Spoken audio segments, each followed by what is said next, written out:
Emmanuel, le Chypre qui guette les informations sur le Brexit puisqu'un accord semble désormais très probable entre l'Union européenne et le Royaume-Uni. Ils sont tous pressés de rentrer chez eux pour Noël, nos négociateurs.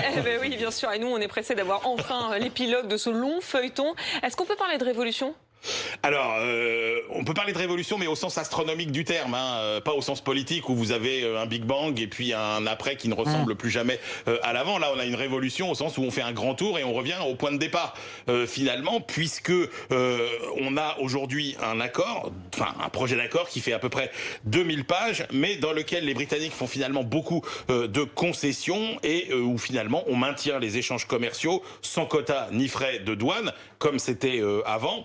En contrepartie, Londres s'est aussi engagé à respecter tout un tas de normes garantissant par exemple la sécurité des consommateurs européens. Vous vous rappelez que c'était un des sujets. Est-ce que les produits britanniques auront les mêmes normes que les produits européens? Eh bien, Londres dit oui. Londres s'engage aussi à ne pas pratiquer le dumping social, fiscal, environnemental, comme on le redoutait à un moment, et s'engage même à rester au fil du temps au plus proche des règles de l'Union européenne. Ce qui, semble-t-il, a fait bouger les lignes, Emmanuel, ce sont les concessions britanniques sur la pêche. Oui, la pêche, c'était vraiment le dossier qui bloquait tout. Ça pèse quand même que 0,1 à 0,5% du PIB de chacun des États membres. Donc économiquement, c'est pas grand-chose, mais politiquement et socialement, c'était très important, notamment pour des pays comme la France, les Pays-Bas, l'Irlande ou le Danemark. Vous rappelez que 30% de la pêche française, elle est faite dans les eaux britanniques et que dans toutes les usines de transformation des produits de la mer à Boulogne-sur-Mer, par exemple, vous avez les 2/3 des produits qui transitent à un moment ou à un autre par le Royaume-Uni. Et bien là, c'est pareil, ces Britanniques qui avaient fait pourtant de la pêche le symbole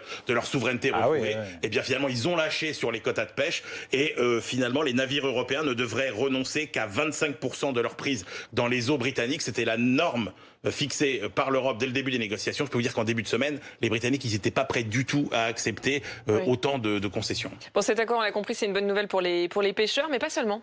Non, c'est vrai, il y a 120 000 entreprises françaises qui importent et exportent vers le Royaume-Uni. Alors il y a des très gros industriels, les constructeurs automobiles, aéronautiques, la chimie, qui font des va-et-vient permanents avec leurs produits vers le Royaume-Uni et pour qui finalement le retour de droits de douane et de paperasse aurait été catastrophique. Il y a aussi beaucoup de professionnels de l'agroalimentaire qui échangent avec le Royaume-Uni. Bref, c'était s'il n'y avait pas eu d'accord et qu'on appliquait les règles de l'Organisation mondiale du commerce, donc avec de la paperasse et des taxes douanières, c'était 50 000 emplois qui étaient directement menacés en France et presque un demi-point de PIB en moins.